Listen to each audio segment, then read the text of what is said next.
Projector image bright તો છે પણ ડિટેલ મિસિંગ લાગે છે. બ્લેક એરિયામાં ગ્રે શેડ આવે છે અને કલર પણ ડલ છે. જો તમે પ્રોજેક્ટર લેતા પહેલા બ્રાઇટનેસ જ ચેક કરી છે તો તમે મોટી મિસ્ટેક કરી દીધી છે. કારણ કે રિયલ ઇમેજ ક્વોલિટી માત્ર બ્રાઇટનેસથી જ નહીં, કોન્ટ્રાસ્ટ રેશિયોથી પણ ડિસાઇડ થાય છે. આ વિડીયોમાં હું તમને બતાવીશ કે કોન્ટ્રાસ્ટ રેશિયો શું છે, અને સાચી રીતે સમજી ગયા તો આપનું પ્રોજેક્ટર છે એ રિયલ સિનેમા જેવી ફીલ આપશે. નમસ્કાર, welcome to CD vision hub. આજે આપણે વાત કરીશું કોન્ટ્રાસ્ટ રેશિયો વિથ બ્રાઇટનેસ. આ એક વસ્તુ તમે પ્રોજેક્ટર લીધા પહેલા સમજી ગયા તો તમારું સિનેમા એક્સપિરિયન્સ નેક્સ્ટ લેવલ પર જશે. મિત્રો, કોન્ટ્રાસ્ટ રેશિયો શું છે? કોન્ટ્રાસ્ટ રેશિયો એટલે ઇમેજમાં બ્રાઇટનેસ વ્હાઇટ અને ડાર્કનેસમાં બ્લેક. એક્ઝામ્પલ તરીકે 1000:1, ડાર્ક એરિયામાં 1000 ગણું બ્રાઇટનેસનો ફરક, વધુ રેશિયો, વધુ ક્લિયરિટી અને વધુ ડેપ્થ. હવે જોઈએ કોન્ટ્રાસ્ટ રેશિયો અને બ્રાઇટનેસ. હવે બ્રાઇટનેસ શું છે? બ્રાઇટનેસ એટલે લાઇટનો આઉટપુટ.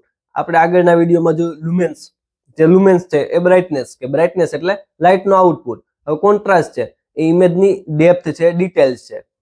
બ્રાઇટનેસ છે એ ઇમેજ દેખાવા માટે મદદ કરે છે, પણ કોન્ટ્રાસ્ટ છે એ ઇમેજને સમજવા માટે ઉપયોગી છે, કે કેવડી ડિટેલ્સ છે એ બતાવે છે. કોન્ટ્રાસ્ટ રેશિયો મેટર શું કરે છે? મૂવી સીનમાં ડાર્ક એરિયામાં ડિટેલ વિઝિબલ રહે, આ કામ હોય છે કોન્ટ્રાસ્ટ રેશિયાનું. હવે લો કોન્ટ્રાસ્ટ પ્રોજેક્ટમાં બ્લેક ગ્રે જેવો લાગે છે.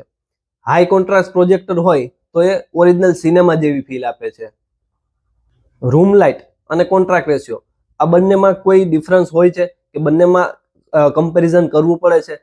લાઇટ વધારે હોય તો કોન્ટ્રાસ્ટ રેશિયો છે ઓછો દેખાય છે. ફોર બેસ્ટ રિઝલ્ટ, ડાર્ક રૂમમાં નેચરલ વોલ કલર હોય એમની ઉપર જોવું, અથવા તો જો પ્રોજેક્ટરની સ્ક્રીન હોય તો ટ્રુ કોન્ટ્રાસ્ટ રેશિયો દેખાય છે, કે જે પિક્ચર છે એકચ્યુઅલ પિક્ચર દેખાય છે. તો મિત્રો, હવે તમને ખબર પડી ગઈ કે બ્રાઇટનેસ ઇમેજ આપે છે, પણ કોન્ટ્રાસ્ટ છે એ ઇમેજની લાઈફ આપે છે. વિડીયો ગમે તો લાઈક, શેર અને સબસ્ક્રાઇબ કરો. Thank you.